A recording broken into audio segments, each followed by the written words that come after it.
this family, or maybe all lizards. The hospital's next patient has help a doctor cannot provide.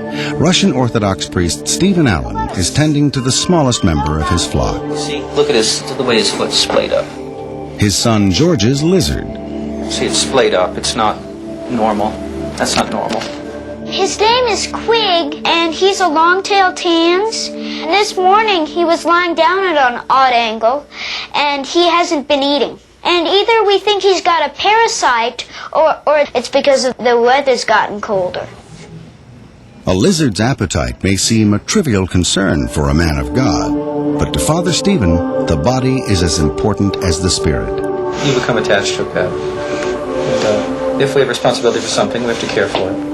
I'm Kevin. How are you? This is George. Hey, George.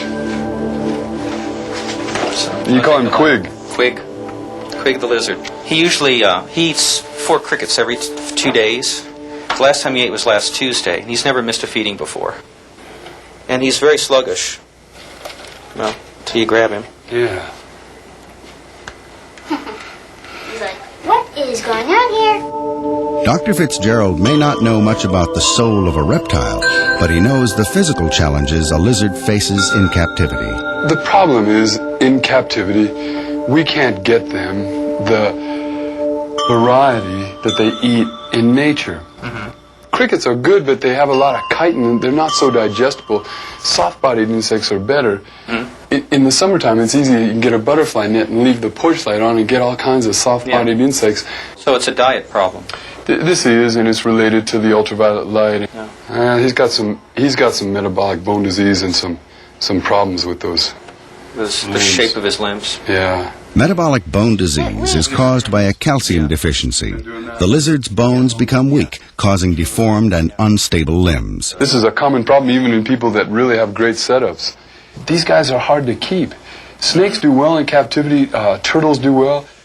Helping Quig do well requires a dose of fluids and calcium that must be administered with a needle. We're going to give him some medication here.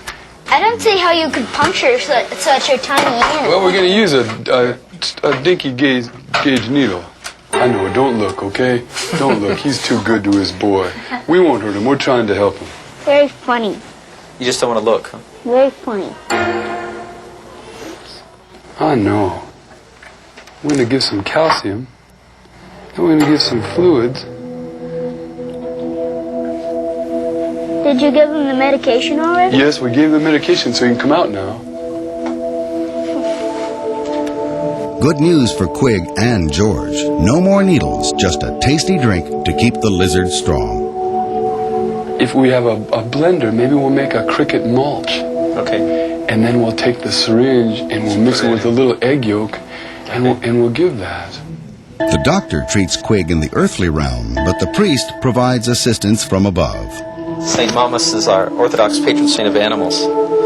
He lived on a mountain, and he was so pure of heart, all the animals would gather around him. So we pray to him for animals. Quig will need help from saints and science if he is going to beat this disease. The problem with it when you're so little and only weigh 30 or 40 grams is that it doesn't take much. It doesn't take much to get behind the 8 ball. They're fragile things, you know. Yeah. The moral of this story is not lost on Father Stephen. I think what this tells us, George, is that next time we don't want to get a lizard because it doesn't do them a favor to put them in captivity, apparently.